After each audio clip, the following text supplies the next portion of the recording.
I'm sure to the conference it looked very strange and very Chinese.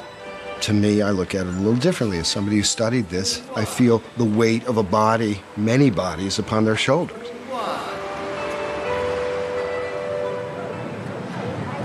Okay, well, thank you very much for coming to report on this event. The reason we are here today because the World Transplant Conference is taking place in San Francisco. China has a huge number of transplants, largest in the world after the U.S., but no explanation of the sourcing. They have said prisoners sentenced to death and then executed, but they don't give numbers. I was a skeptic of the idea of forced live organ harvesting of prisoners of conscience. I did not believe it when I first heard the story, but the evidence is unmistakable. And here we have a lot of Falun Gong practitioner survivors from the torture and persecution. I was in the labor camp, the Changhe labor camp in Beijing for 3 years. Every 3 months we got a blood test, and only Falun Gong practitioners will got blood test. So they sent me to a military hospital and they do all the physical exam for me. The police told me that I need to do the physical exam for you, and I said I'm quite healthy, I don't need a physical exam. But then they took the blood test. The police said, well, every Falun Gong practitioner has to take this blood test. I think it's a matter of education. People are very busy, but once people find out the magnitude of this crime, a lot of these people are operated without, it's not voluntary, and sometimes not even anesthesia medication, and just wipe out, take all the organs out and then burn the body. We know that the majority of these organs are coming from prisoners of conscience, not just Falun Gong, Uyghurs, Tibetans, house Christians. Does that follow our values? Is that part of American values? Is that a medical value? There remains an abuse, a concern, and debate within the Transplantation Society about what to do with it. But I think this goes much further than the medical community and has to go to the political community as well. No one can ignore this issue.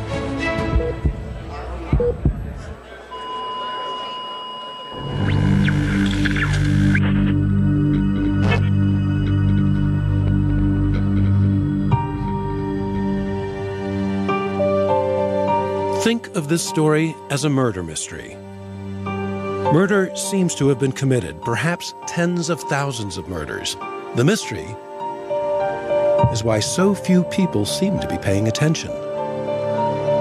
I'm Ethan Gutman. I'm an American born in Chicago. I'm half Jewish. I was at Brookings for a while. I was at Free Congress Foundation for a while, all of Washington gigs. I live in London now.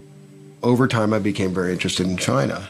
Worked as a journalist, and I'm very good at one thing, which is infiltration. So I'm very good at infiltrating groups.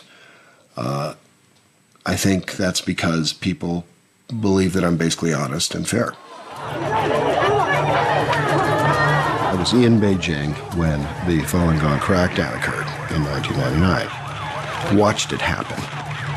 I didn't know what I was seeing, and I found it very disturbing. Pretended to be a tourist, a lost tourist, and watched old ladies get thrown into buses. And I suppose this was sort of the sleeping Jewish genetic code or something, which I found, I felt this was sort of a horrible thing, and nobody really wanted to look at it, and nobody wanted to talk about it. Even the journalists didn't really want to talk about it very much. I found that very disturbing. Falun Gong, or Falun Dafa, was a relatively new spiritual practice that taught truthfulness, compassion, and forbearance. Its roots are in Buddhist philosophy. Started by one man in 1992, there was no formal organization or leadership, but Falun Gong captured the public imagination. The best estimates are that in just 7 years, it had grown to 100 million practitioners. China's leader saw that as a threat. Outlawed by the Chinese government. Falun Gong was the biggest issue in China domestically. And that sense of Falun Gong as the biggest issue in China led me to the next step, where I started working on some articles, a potential book maybe down the road. China's government said Falun Gong was a dangerous cult. If practitioners recanted their beliefs and promised to stop practicing Falun Gong, they were released. Gutman says hundreds of thousands did not, and the 1999 crackdown led to a massive expansion of China's labor camp system. I am saying that about 500,000 to 1 million Falun Gong are in the Laogai system, that is in detention in China at any given time. That's the first really shocking number to most people. 500,000 to 1 million. One of my first interviews was with 3 women, had just come out of labor camp in China. They didn't speak a word of English. And one of the women was a very sort of salt-of-the-earth kind of, well, I'm about my age, 56 or something. She started talking about her experiences.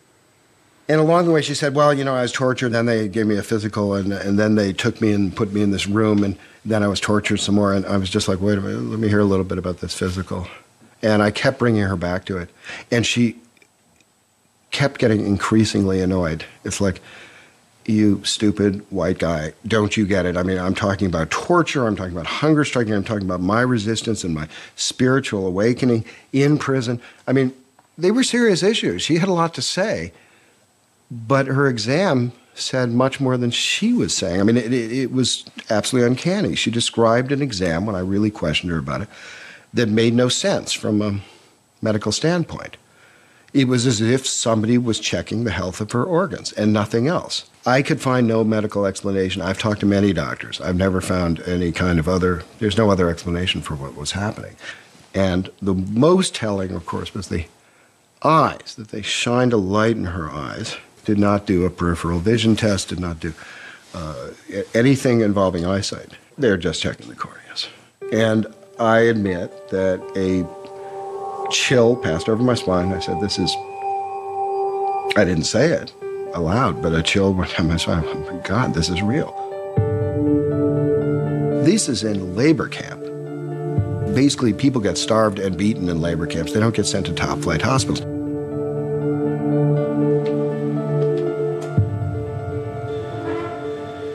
Gutman started to write articles on allegations that Falun Gong practitioners in labor camps were being killed for their organs. The money is quite extraordinary. And so when you start moving to political prisoners, you're talking about something that's kind of pure profit. So you are talking about, up to 200,000, say, per person. China's government has always denied it. Gutman kept plugging away on the story. I was giving a talk at Westminster. It was sort of an informational talk, and it was open to the public. There were a couple of MPs there, so I remember it. And we opened it up for questions, and this man stood up and said, I did this. I performed this surgery on a living human being. And I raised my hand.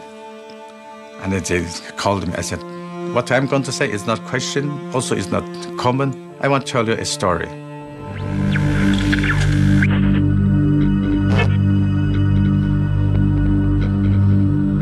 This is sand from the desert near my hometown. And sometimes I open it and smell it and say, oh, this is my homeland. Yeah. My homeland, it is, I think it is quite least known place on Earth. If you look at the Chinese map, at the northwest corner, there's a place called Xinjiang, and that is my homeland. This is the oldest mosque probably in Central Asia. The Uyghurs are a Turkic people in what the Chinese call Xinjiang, what they call East Turkestan. The complication for the Uyghurs, they are in a very complex position. They are in they're almost like the Ukraine was in European history. They're right between great empires. They're between China, they're between Russia.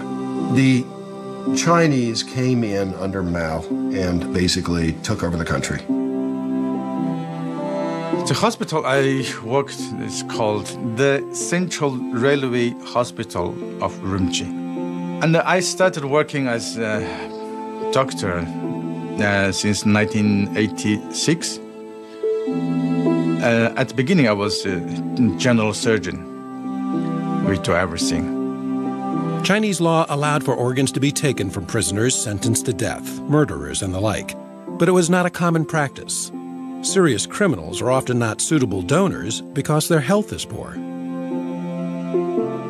In July 1995, Toti says his boss asked him to assemble a field surgery team.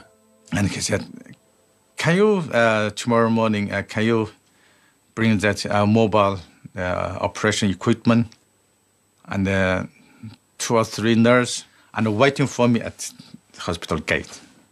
And I said, what am I going to do? And he said, well, something you'll exciting. Toti says his team followed the chief surgeon to the Western Mountain execution ground. So my chief surgeon said, you wait behind this hill, you wait here. And you come out after you heard the gunshots. I don't really know how much time passed. Then we heard that gunshot. So I said, go, let's go. So we rushed in. It seemed to me they knew what's going to happen. They just took the body and opened the door. Toti says the man lying before him is still alive. And then my surgeon said, okay, Dr. Anwar, that is your job now.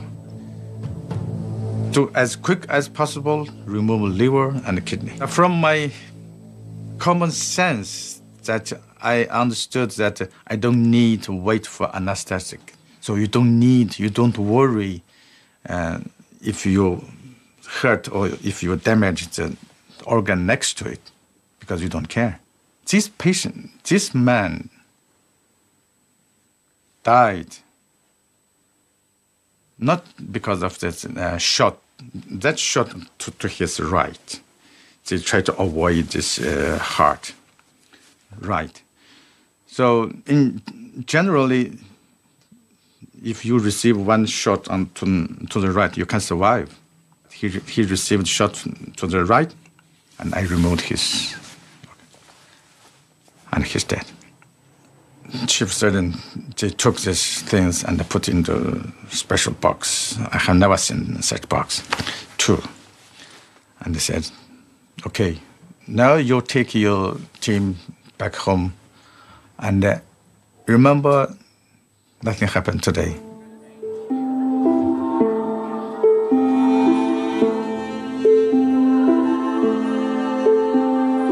I didn't feel guilty. This is a bad guy. He was condemned to death. But after I left China, after my eyes and my mind opened to the West, and my, what is called perspective, it's something, it's changed, totally changed. Then I thought, oh my God, that is since I committed a crime. For many years, I feel guilty. I didn't know who he was, his name, or if he is Uyghur or he is Chinese. If he is Uyghur, then I might guess he is Muslim, so I might pray for him in the mosque. And I said, what if he's Buddhist? So now, when I see a temple, I go in and light a candle and pray. If I see a church, I also go in to pray. When I heard Ethan that time, I did feel that this is the right time to bring this out. Because if it's continuous staying in my bottom of my heart may not be able to carry all the way. I need to let it come out.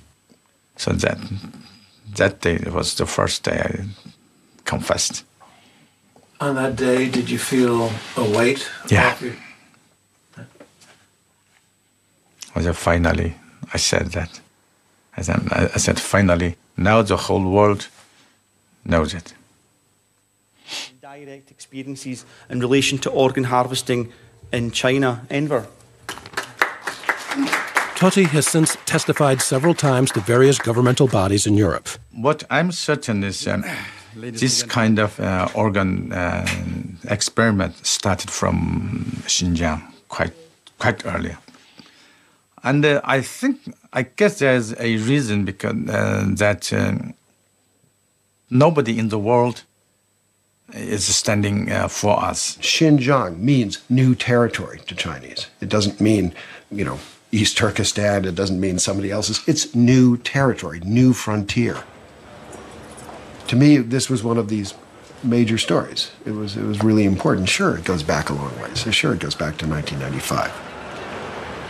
Nonetheless, if you want to get to the essence of what happened here, you have to see how this developed over time.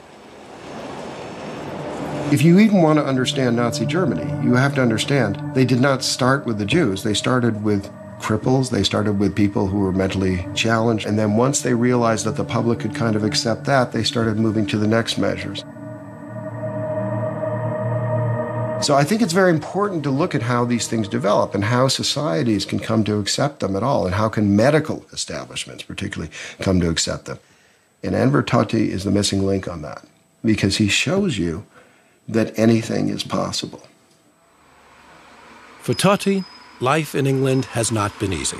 Because his English is limited, he was never able to obtain a medical license. He is currently a bus driver.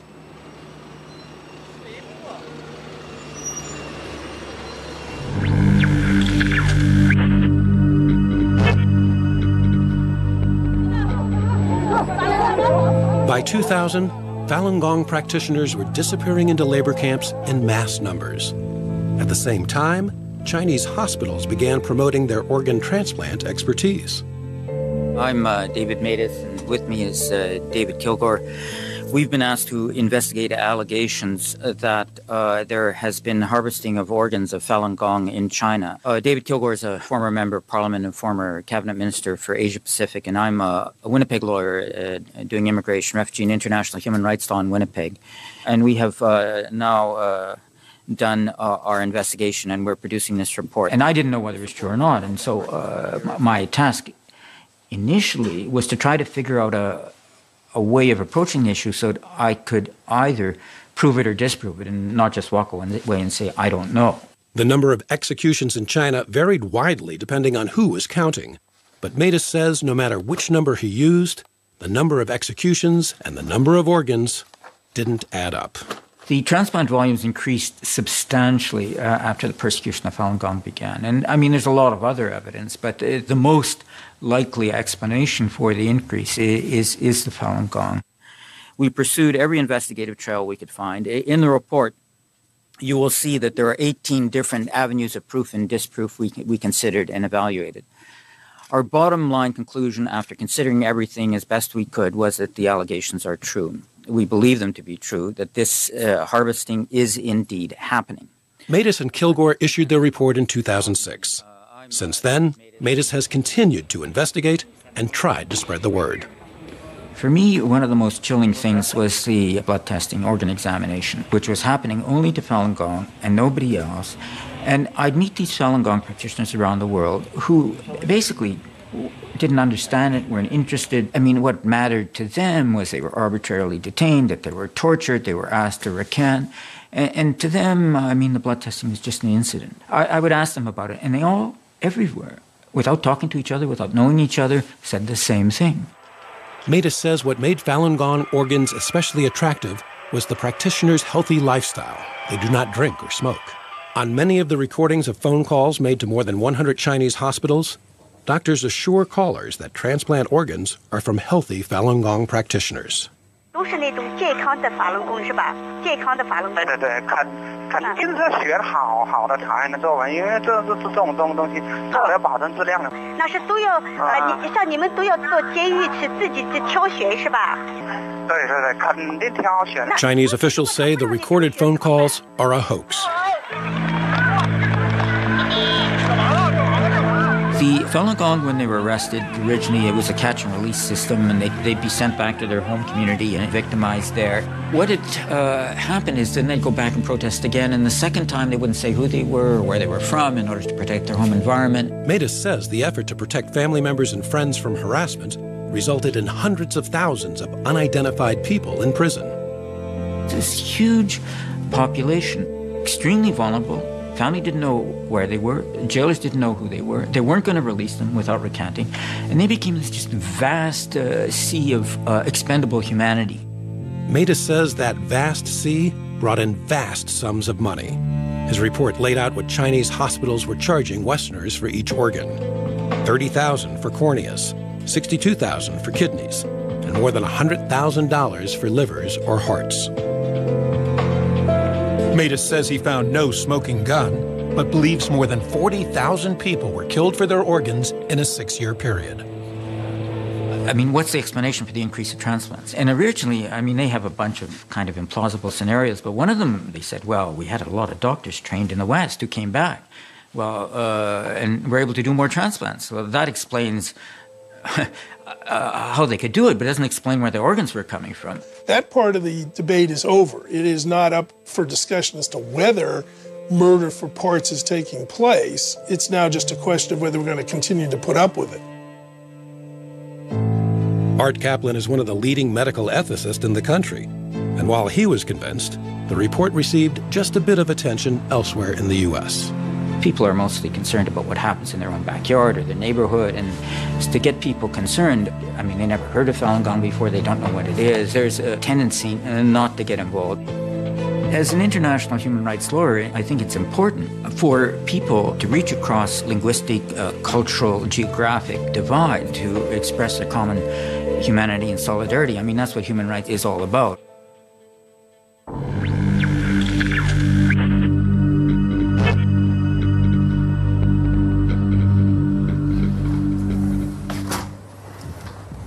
The year was 2005. A patient of mine who's been hospitalized in my department on top priority list for heart transplant for almost a year came to me one day and told me, "Doc, I have to tell you that I was told," so he said, by my insurance company to go into China in 2 weeks' time as I'm scheduled to undergo heart transplantation on a specific date.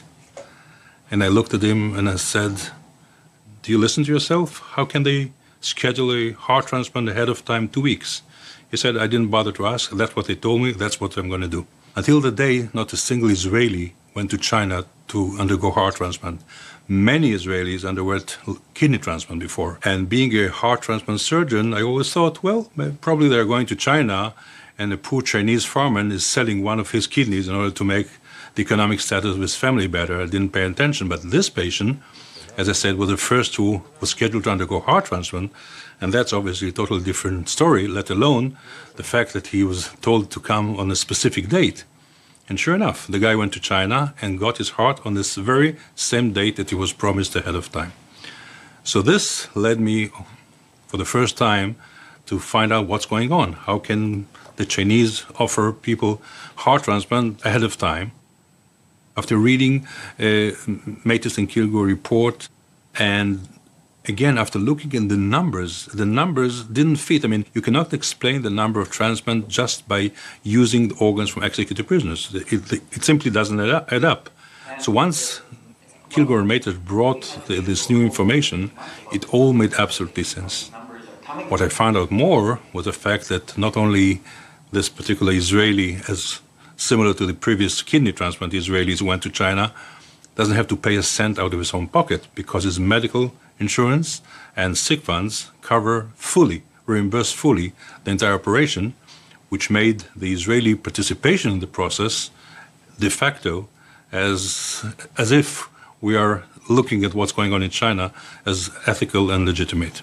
Israel's healthcare system covered the entire cost of the operation, which Levy found wrong. And hopefully we'll be able to implement some of the ideas that were raised here into the new law, because after all, that's what's going to make the difference. Together with our friends at the Israel National Transplant Center and with our Ministry of Health, we sat down at the same time to write up what hasn't been done before, the new Israeli organ transplant law. We included a clause which totally bans any reimbursement of any illegally procured organ anywhere in the world. And the law went into act in 2008. The Jewish state couldn't live with this. They could not live with the idea of religious dissidents being slaughtered America should be following that example. They were right. They were the first country to do this. I am not surprised that Israel was number one, but I think that owes a lot to Jacob Levy. Being a son of a father who was a refugee from a concentration camp from Nazi Germany, I felt the need to do what hasn't been done at the time when my father has been there. Because if the world would have known about what's going on there, and if there would have been good people elsewhere in the world, history could have been changed.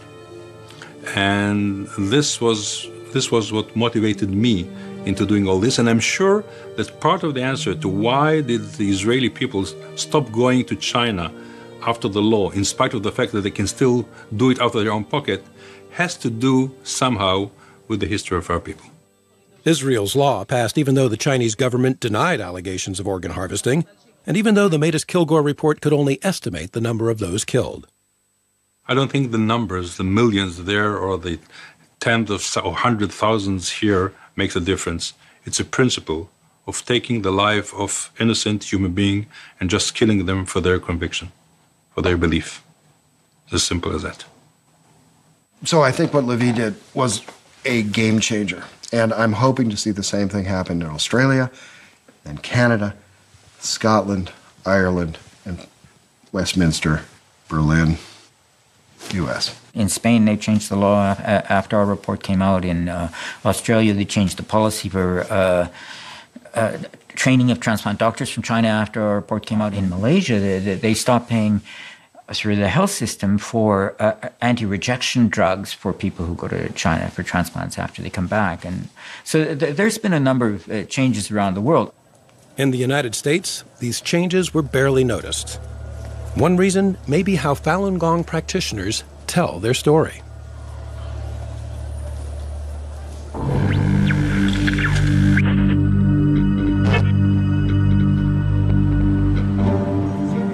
On many city streets around the world, you'll see them. They often wear yellow shirts.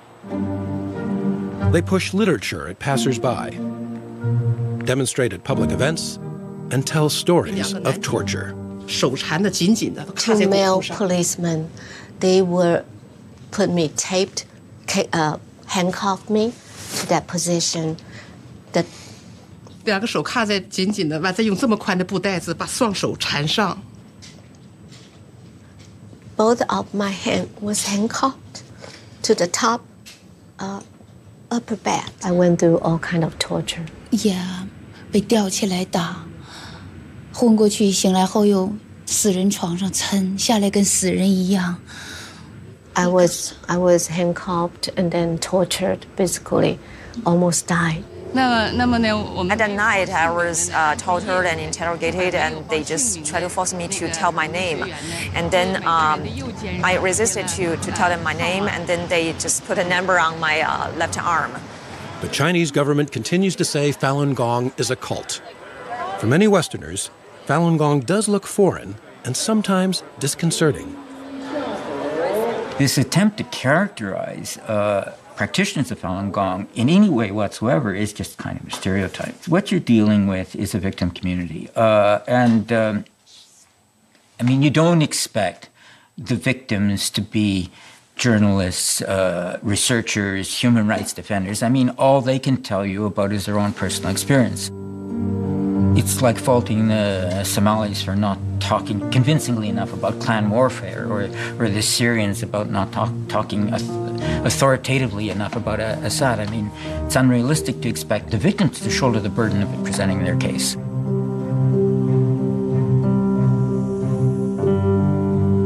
I was blood tested, not only blood test, chest X-ray, and blood pressure, and eye test, and kidney test, everything. We are just outside the Chinese embassy, and this is our vigil to raise the awareness about the persecution of Falun Gong in China. And this persecution lasts for over 14 years, and it's still going on. It's not only the persecution. Now the worst thing is the organ harvesting. The Chinese embassy vigil in London has been going on 7 days a week, 24 hours a day since 2002.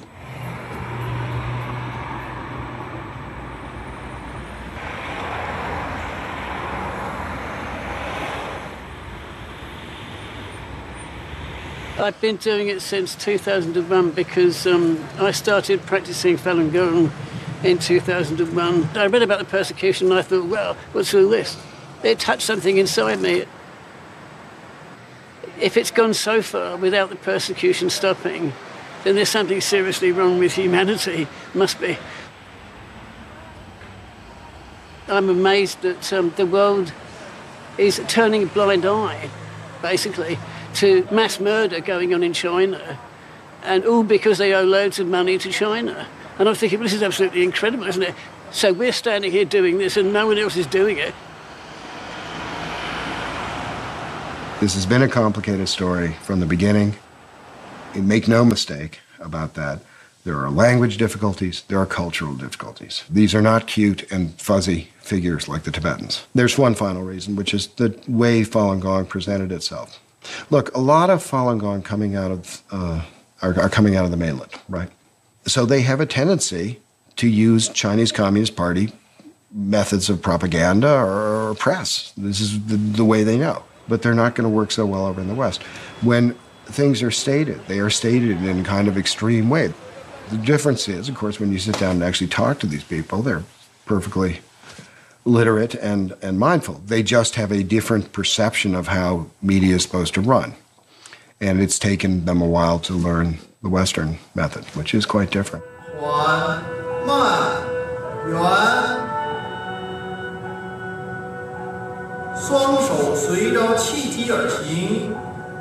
The story of Xiaodan Wang is a case in point. Xiaodan's father was a prominent Falun Gong practitioner in Beijing. He was one of the very first to be arrested in the 1999 crackdown. Xiaodan was going to school in the U.S. when she saw her father on CNN being sentenced to prison for 16 years. It was just like a day of crying for me. And I remember very, very vividly, I was just like kneeling down on the floor, and this is like a big TV, and I just touched my dad's face because CNN was broadcast like on a rotating schedule. And so I just touched his face. I just felt like,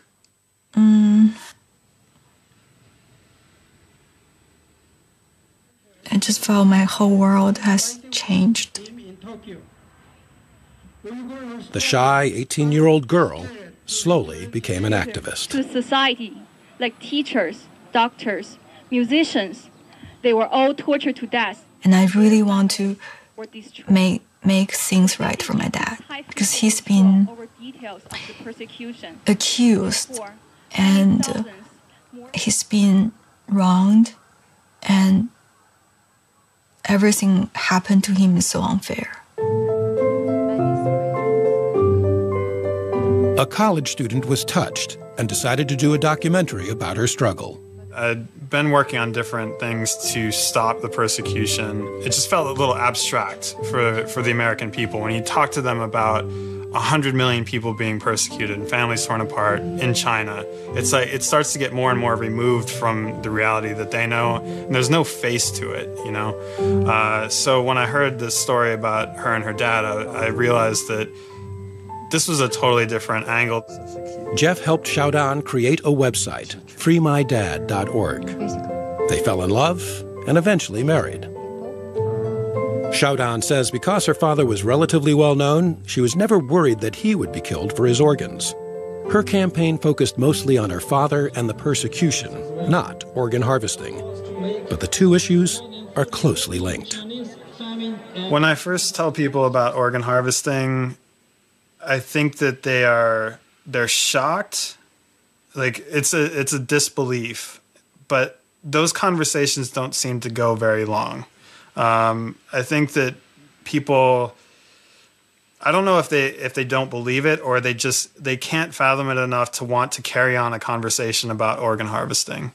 I mean, this is a new form of evil. When there's a new form of evil, people don't want to accept it.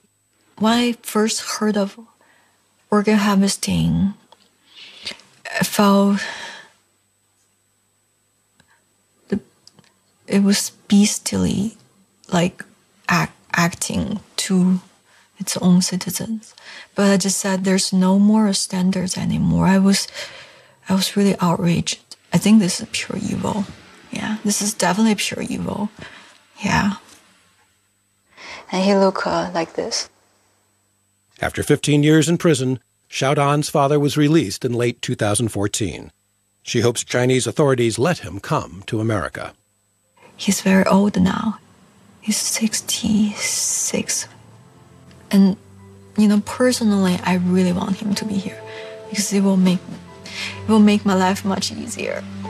And all I remember was he spoils me when I was young, and, that feel of being protected by a dad and always have somebody to rely on. I want to have that again. But I think this time I have to take care of him. When she was young, her father bought her a piano. Xiaodan hasn't played for years, but she has begun practicing for the day that she can play for her father once again. I hope people who really watch this documentary, they could act up and stop this organ harvesting in China. It's really surprising that after so long, after so many years, the press coverage has actually diminished. And it was a lot in the beginning, and then it's diminished to almost nothing.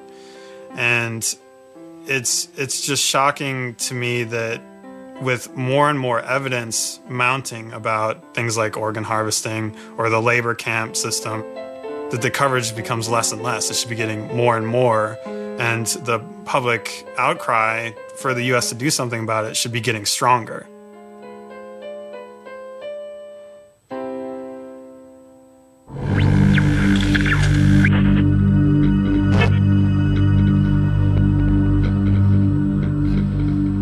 I was giving a congressional testimony along with a couple of other people on this. I gave my testimony, and all of a sudden Rohrabacher started pounding the table and saying they're cutting people up while they're still alive and ripping apart their bodies. And then he started pointing at the press and saying, "Where is the press?" I am Congressman Dana Rohrabacher. I represent the 48th Congressional District in California, which is right along the coast here in Huntington Beach. Not only right along the beach, but Rohrabacher is to the right of most of his fellow Republicans, at least when it comes to China. Nobody in Washington, except a few of us, want to confront China on its gangsterous activities, on its evil activities. What we've had is now businessmen become the advocates of trying not to get the Chinese Communist governments mad and are angry at us. So now what you see in both parties, where on the further to the right and further to the left are likely to be more active on human rights issues. That's always been part of the China dynamic. I mean, this is not, the mushy middle is the constant in China relations, is that you usually have a left-right alliance, okay? You have the left who are interested in human rights. You have the hard right who cares about religious freedom. And the mushy middle usually cares about the money. The truth is, they're looking at it from the corporate interests. If you want to end a meeting in China, if you're in a meeting with a Chinese government official, all you have to do is mention the words Falun Gong, the meeting's over, okay? And they're leaving and they won't say goodbye. There's no handshake, okay? That's all you have to do. It is the third rail of Chinese politics. China's big, it's powerful, it's rich, and it's got connections everywhere. A lot of the mainstream are concerned by that. Multilateral trade, geopolitical interests, human rights tends to take a back seat. And whereas the extremes, well, they tend to be more principled. In an attempt to raise more awareness, H.R. 281 was introduced into Congress in 2013. The resolution expressed concern over credible reports of systematic, state-sanctioned organ harvesting. Yeah, I think that it's going on. I think it's going on in a big time, and The people over there know about it. We see this as one of the evils of our time, conducted by a gangster regime that does not deserve to be treated like an economic and political partner. The House will be in order. 245 representatives, more than half the House, agreed to co-sponsor. But resolutions alone do not have the power to change foreign policy. My name is Louisa Cohen-Grieva. I'm here at the NED, Vice President for Programs. I've worked for a long time on Asia programs. Really glad to see you, and thank you for coming. Today we are here to hear from Ethan Gutmann, whose book, The Slaughter, is released today. So here's our chance to hear from Ethan what's in the book, and what is the evidence that he has compiled, what do we think of it, and then to also ask ourselves, if we're persuaded, who else needs to be persuaded? Blood testing, not just one little vial. At the same time the House was considering H.R. 281, Gutmann was pushing his brand new book at an event in Washington. Now, I am estimating in the book that 65,000 Falun Gong were harvested for their organs between 2000 to 2008. Now, that does not mean that many more haven't been harvested since that time. There were lobbyists, human rights staffers, and members from China's dissident communities. I hope there will be strong attention paid to this organ harvesting and concern from the U.S. government, especially from the U.S. Congress. Otherwise, the less the U.S. as a superpower expresses concern regarding to the organ harvesting, the more the Chinese government will see this as a green light to further commit crimes against humanity. No one from the major media was there, but a reporter for the Epoch Times was. I write about China, I write about the Communist Party, I write about CCP policies, I write about organ transplant issues in China. The Epoch Times was originally founded by a handful of Falun Gong practitioners in Atlanta. It's now published in more than 30 countries around the world. We don't identify ourselves as a Falun Gong paper. We resist that characterization because we don't teach Falun Gong. We don't speak for Falun Gong. In the ways that matter most, we don't see ourselves as a Falun Gong paper. Do other media want to say, yes, you have an agenda? Yeah, we get that some. We're covering things that they're not covering, and we're covering things in ways that they're not comfortable with. And so it's easier to dismiss someone rather than to look at the merits of what they're reporting. This series of stories delves deep into a topic ignored by other media outlets, but handles it just as deftly as its bigger brethren. In 2013, Robertson received an award from the Society of Professional Journalists for his reporting on organ harvesting. Look at the Kilgour-Matus report. Things don't add up. You don't see exactly what's happening, but everything is pretty obvious. Like, you saw the guy with the murder weapon go into the room. You went in later and there was a victim, and that other fellow is gone. 现在就是说，我想找这种给我的孩子找这种法轮功的，你估计他能帮我找到吗？肯定能够找到，能找到啊。I found the phone calls simply irresistible because you can hear the people talking. They're not faked calls. Like it's a nurse or a doctor that's being contacted by someone who's a relative of a person who needs a transplant, and they're saying, I've heard that you've got organs from Falun Gong people which are healthy, and can you confirm that? And how can I be sure? And, the doctor is reassuring them and even boasting and guaranteeing the quality, guaranteeing the time. And, it's the case closed. The organ harvesting story is a story about Falun Gong. Falun Gong is the most sensitive issue for the Chinese regime. No one in the mainstream press that have offices inside China are covering it inside China. Reporters in Beijing can't do the story they can do little bits of the story, but they can't really do this story without losing their job. And because of that, they're missing what is driving events in China, and they're missing the story of what is one of the most catastrophic human rights violations in our time. And the assumption is, this is old news. China human rights is always stale news. The assumption is there's compassion fatigue among the readers. There's assumption is that Falun Gong is not of interest in some way. It's very Chinese.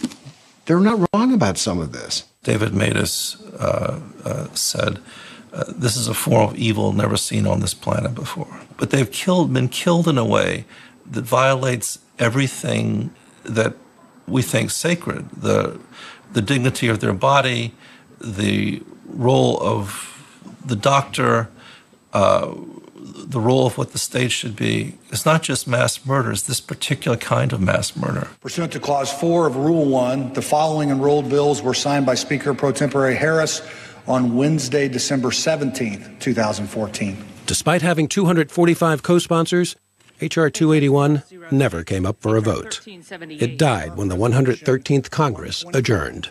The chair declares the second session of the 113th Congress adjourned sine die. This is a crime against humanity. I mean, does anyone have any problem in condemning ISIL for cutting the heads off of 25 Christians in Libya? It was a brutal act.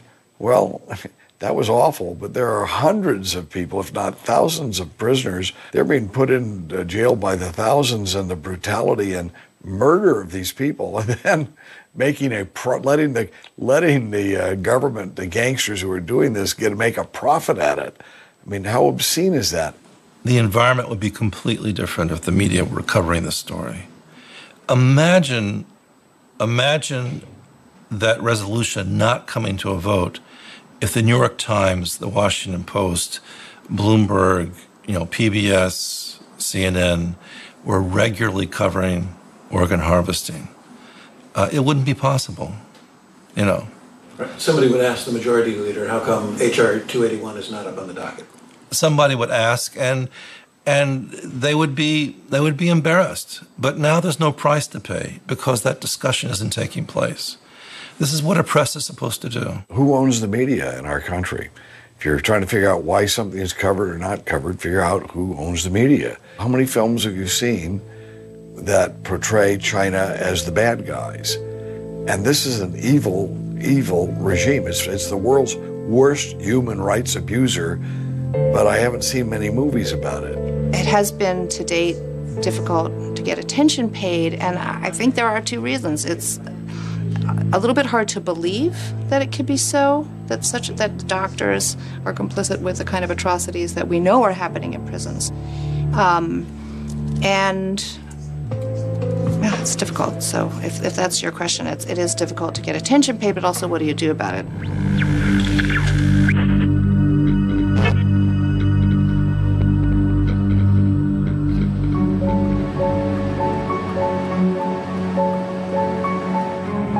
Obviously, I, as one person living in Winnipeg, am not going to get worldwide media attention on this issue. I mean, it's difficult enough to get media attention for it in Winnipeg. But if you get more people involved, then it helps because, well, after our report came out, Torsten Trey founded this NGO called Doctors Against Forced Organ Harvesting. Last year, we initiated a petition to the UN High Commissioner for Human Rights. Within 5 months, we collected 1.5 million signatures in more than 50 countries. Asking them to launch an investigation to look at some of these allegations. Now, I mean, yes, they are allegations. I mean, I think the overwhelming evidence from my perspective is that these allegations are true. But the lack of access, the lack of transparency, it's difficult to get firm details. And this, what we were requesting was that the UN Human Rights Office was to investigate this. The petition asked the UN to unravel the mystery and conduct an independent investigation into allegations of organ harvesting. I mean, I was part of the group that went to Geneva to hand it in, and we had the press conference afterwards. We really felt that this was going to be a major change. 1.5 million signatures seemed to be probably one of the biggest petitions they'd ever had. We've had nothing back, almost as if those 1.5 million signatures, that petition is it's almost like it's never happened. After the petition to the United Nations seemed to go nowhere, Sharif made an appeal in the American Journal of Transplantation, asking medical professionals to take a stand. What we've argued in this is there is a big difference between someone who gets executed because they've murdered 15 school children versus someone who's executed simply because of their beliefs. We think of them as prisoners, but a prisoner in China could be a political dissident, someone who holds a religious or spiritual belief that's unpopular. Getting killed because you're a prisoner against your will with no permission, that seems to me to be a core violation of what I've called the dead donor rule. In the US, in Europe, you have to be dead first in order to be an organ donor. In China, they make you dead, and that crosses the ethical line. What we are classing these as crimes against humanity and medical crimes against humanity. Now, if this was to happen in any other country, in any other form or fashion, we'd be a lot more forceful with regards to this, and we haven't been quite as forceful on this issue in China, and we just need to raise awareness of it even more. People who are expecting this to sort of just be solved naturally by all we have to do is sit back and they'll fix it, this is wrong. The West has to take a role. And the one role the West can do is say, these are our values. We cannot go beyond this. There are certain lines we can't cross. This is a red line. That's an absolute red line. Yes, I can maybe understand that. Life is tough if your kidneys have failed. At the World Transplant Congress in San Francisco, Sharif, Gutman, and Matus took part in a presentation held by Doctors Against Forced Organ Harvesting. You need to send a strong message out that you simply cannot do this. The evidence will only continue to accumulate, and eventually there will be a slow shift in the generally accepted opinion on this topic, and then it'll be like, oh wow, they killed like tens of thousands of prisoners of conscience for their organs. That's really bad. What are we doing about this? I imagine that will happen at some point, right? It has to. Only a handful of the 7,000 doctors at the Congress were there. Small audience, preaching to the choir. Even if a lot of doctors don't show up from the major conference, it's possible that they're aware that these activities are taking place. And it increases pressure. Whether you're a doctor or a nurse or a dialysis technician, anybody involved in transplantation, you need to be informing patients that participation as a transplant tourist is ethically inappropriate, despite the fact that as a patient you may really need a transplant. When you participate in organ tourism, you are inserting yourself into a network that you really shouldn't be in. We cannot be talking about kind of a transplantation system where these organs are being taken in this way. You cannot benefit people and bring life to people by essentially murdering someone. It's simply just it beggars belief when you think about it. So don't ask me how a physician can take part in this. There's either physicians that are acting as murderers. As simple as that. Look, this is the most destructive thing you can do to a society, is to take their most trusted members. Everybody, universally, everybody knows doctors are the most trusted members of society. What is significant here is that this is a superpower which has suddenly taken its most trusted population and turned them into these monsters. Gutman's book got respectable reviews, but sold only a few thousand copies. Unlike another book about organ transplant in China, a bestseller in development to become a Hollywood movie. This is Larry's Kidney, which was a book by a very funny guy, Daniel Asa Rose. He's a good writer. This book caught my eye because it's about taking his really kind of awful cousin Larry to China to get a kidney. The story includes a Chinese transplant doctor who assures Larry that the donor is a 31-year-old man who murdered an entire family and who is scheduled for execution. To me, if I heard that in China, I'd say that's a lie. What he's describing probably was a 31 years of age Falun Gong practitioner, most likely, in this case, maybe a Uyghur. But this worked as an advertisement to say China's open for business. That's what this book did.